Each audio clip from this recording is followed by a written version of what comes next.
All right, let's talk about why your business isn't growing as fast as it should be and how you can fix it. This whole video is based around something called the theory of constraints. The theory of constraints is a framework that helps you find and fix the biggest limiting factor within your business. If you think of your business as if it's a chain, your business is only as strong as the weakest link within that chain. And yet so many people, they come along and they look at the strong links, they look at where the chain's connected and all of this, when really what's holding them back from achieving the levels that they should be hitting is that weak link. It's not that you need to work harder, do more, or try and fix everything all at once. What you need to do is you need to identify that weak link or the biggest bottleneck that's preventing your growth. Find it, fix it, remove it, and then you'll find the next thing. Exactly what we're going to break down in this video. But if you want to do a little bit more research into the theory of constraints, I'd recommend checking out the book, The Goal. I'll pop a link somewhere around the video in the description by Dr. Eliyahu Goldratt. I believe it actually coined the term, the theory of constraints. So definitely check that out. Okay, so growth problems and the theory of constraints. Let's actually get into this and have a look at it. So I've just drawn out here a simple ACCA model. Now ACCAs are how I build all of the growth strategies, and this will become really apparent in this video why I do things this way. It's an acronym. It stands for Attract, Capture, Convert, Engage, Refer.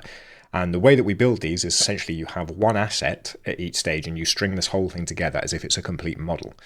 That means basically it's much easier to then do this kind of system that I'm about to walk you through to find that constraining element that's stopping you from growing as you should be. Because if we've got Facebook ads, organic SEO, LinkedIn posts, and Google ads all working to drive people to the same mechanic, unless you have really good tracking, which most people don't, it's then very difficult to identify where the weaknesses are, okay? So we want to build this whole model and we want to map the customer journey all the way through. This ACCA model, I've just done this as somebody within the Growth Models Plus community is running a thing like this, and we just optimized their funnel the other day. But basically, and let's use them as an actual example, they had Facebook ads that were running to a free opt-in. When somebody opted in, it put them through to a low ticket offer sales page. When they're through, then we put them into the ascension sequence, which we help people build, which helps them push into their profit maximizing offers, their high ticket stuff, so that they can turn one sale into 2, into 10, into a high ticket offer. Then they have testimonials at the refer stage to help people convert more here and get more traffic in because they can use those testimonials and ads. So they were driving good traffic with ads.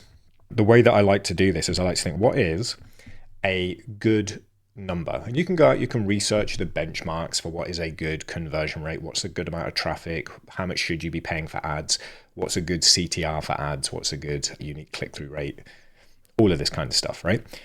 And actually, if you talk about Facebook ads, we have the Living Facebook Ad course within the Growth Models Plus community where we list what's working right now for real benchmarks of right now. So you can get that in GM Plus.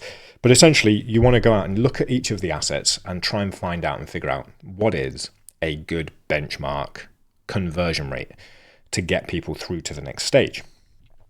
And what we're looking at doing here is if it's within 20% of the benchmark either way. So if they say 10% conversion rate and you're doing 8 to 12%, if you're within that buffer, I'm going to give this like an amber. If it's below that, we're going to give it red. Up here, we're going to give it green. This is a very quick way to try and identify where we're missing out, because essentially with the theory of constraints, the constraining element is where there is the biggest drop off in your business. And that's what we're trying to find right now. We're looking for that one element where it goes whoop in terms of the results. So with this person's funnel that we're working with, they're good Facebook ads.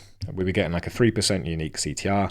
It was definitely within their budget and they were going to make their money back with the cost per click and all of this. The opt-in had really good opt-in rates. I think they were getting like 2 a day on this opt-in. It was around there. And it was definitely from the traffic that was being driven, good opt-in rate, that was green. Then we got to this. And basically it was a really low conversion rate here at this convert stage. Now, everything after this was then red because we weren't managing to turn these people, the people who came through from this free opt-in, into customers at the convert stage. So immediately by just mapping this out and being like, that's good, that's bad, that's okay, that's okay. And essentially the conversion rates at the ascension stage was amber, and also getting testimonials from people wasn't bad either.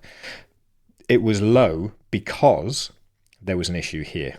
Because there was an issue at that sales page that kind of then had a knock-on effect to all of the subsequent elements. The conversion rate here was much lower than we would expect. And so they weren't making as much money as they could be from the amount of traffic that was seeing the page. So immediately, just by looking at this, we could say, so we could go in and we could throw more traffic at this here. We could also try and run more ads. We could invest more. We're getting a reasonable cost per click. Maybe that will sort it out. Is it going to fix the problem? No, because that's not where the problem is. That's not where the constraint is for their business. We could try and optimize the opt-in page to deter people who are not good fits. Will that help? Maybe. But what that's going to do is that is going to increase then the cost per click of the people who come through to here, because we're trying to deter people. And that's fine. And that might actually rectify everything. But is it the most logical and likely solution to the problem? No. What is the most logical and likely solution to the problem?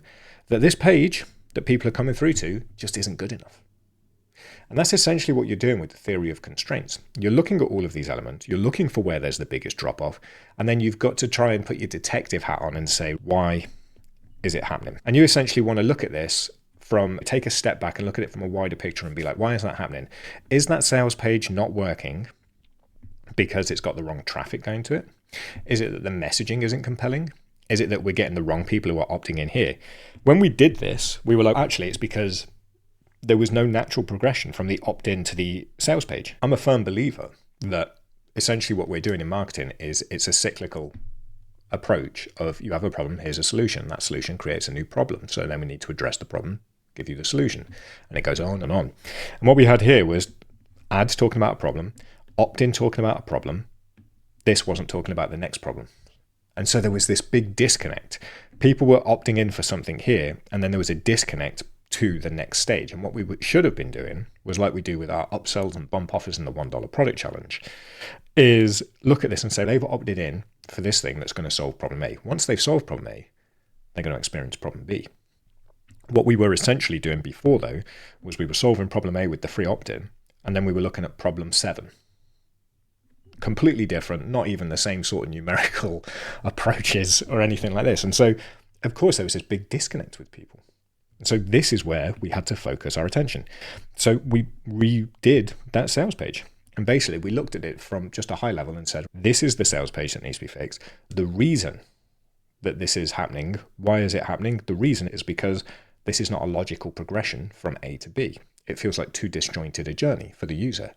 So if you clicked on an ad to buy blue shoes and then you got taken through to a sales page for a yellow t-shirt, you're going to think, I'm not going to buy that. And that's essentially what had happened here. So this is where the constraint was. And this is what, if we were having 10,000 people here and 1,000 people opt in, and we were getting 50 sales, what we wanted to do is to try and get that up to 100 sales. The best thing to do was to then make this a natural progression from here. And so that's what we did. We rebuilt the page. After we'd rebuilt that page, we let it run. And within a couple of days, this was up to amber, which then meant that we were getting more people going through the ascension sequence, which meant that more people were coming through to the profit maximizers and that more people were coming through for this. Now, here's the thing. You might look at this and go, I haven't really fixed the problem. We've gone from red to amber, but we're not in green. And that's the thing with this. Whenever you are fixing one constraint within your business, what it will do is it will expose another. It's a never-ending cycle. There's never a point in your business where everything is going to be working perfect. What we have to do is we have to find the big thing that's stopping you from getting the results that you want. What is the biggest constraint right now? Remove that constraint. And then once that's done, you look at it again and you say, now here's the biggest constraint. It's moved from here to here. In fact, we'd make the most money by improving the ascension sequence at the engage stage to push more people towards the profit maximizer. So this is a very high level overview of the theory of constraints. And what it essentially comes down to is find the biggest drop off, analyze why it's happening, devise a solution, implement that solution, and then check it again. Now, that is it from a very high level. However, one thing that isn't mentioned in that little explanation I just did is that you might also have to optimize the different bits around it. Now, for example, let's say that with this, that we actually got this up to green. We were happy with this. It was over that 20% margin. And then over here, we realized this was red. Now, we could just say we need to make the ascension sequence more compelling. and we need to have better people on the sales calls to then sell this high ticket offer. The problem is, maybe you go in there and you look at it and you think, you know what, these sales scripts are great. The ascension sequence is as compelling as it ever could be. So while here is the drop off, it might not be where the issue is. So then you've got to look at everything that's around it and wonder, all right, so then what is the cause? And this is why this why stage is so important, to understand why it's happening. Because what you then might find is that the capture mechanism for the opt-ins of the emails that you're getting, and then the convert mechanism to turn them into customers. Again, there's no natural progression to this high ticket offer that you're pushing at the engage stage. It might be that sales can't close it because the leads that marketing are generating are crap. So it's not always about fixing right where the problem is. That's where the problem is. But why is there that problem? And that's what you've really got to look at with this. It's not always as black and white as saying this sales page isn't converting, so we need to make the sales page better. Or our sales team isn't closing these leads, we need to improve their ability to sell. Sometimes that's where the problem manifests, but it is not where the problem originates. So you've also got to try and track back and understand, okay, here's the problem. What can we do around this to solve that problem? What's the most likely cause? And what you're looking for is, you're not looking to try and improve everything. You're looking to pull that biggest lever. It might be that your sales team is really good. However, the quality of the leads that they've got are just completely terrible. So it's an issue with qualification of those leads. So then is it that you should retrain them to sell the product to unqualified leads? Probably not, because that's going to cause more problems. Better option would be to go back earlier in that process that people are coming through. How can you qualify those leads? Okay, so that's really what the theory of constraints is. It's about finding the biggest bottleneck in your business that's stopping you from hitting the growth levels that you could and should be, and figuring out why it's happening, and then implementing the sort of biggest lever pull solution. Most people don't do this. What they'll do is they'll just go with whatever's easiest. We're not selling enough, let's drive more traffic. Well, is traffic the problem? If it's not, driving more of it's not really going to help anybody. So you've really got to try and dig down and understand why something is happening if you really want to implement a actual solution. If you have any questions about this, let me know. But if you are worried that you have a constraint in your business and you want help to try and fix it, check out Growth Models Plus. We'll show you how to build an ACA model like this with everything, templated assets and everything that you can use. Not only that, you'll get access to me and a community of peers who can offer insights from different people who are also in the game building things to help you understand the best ways to solve it.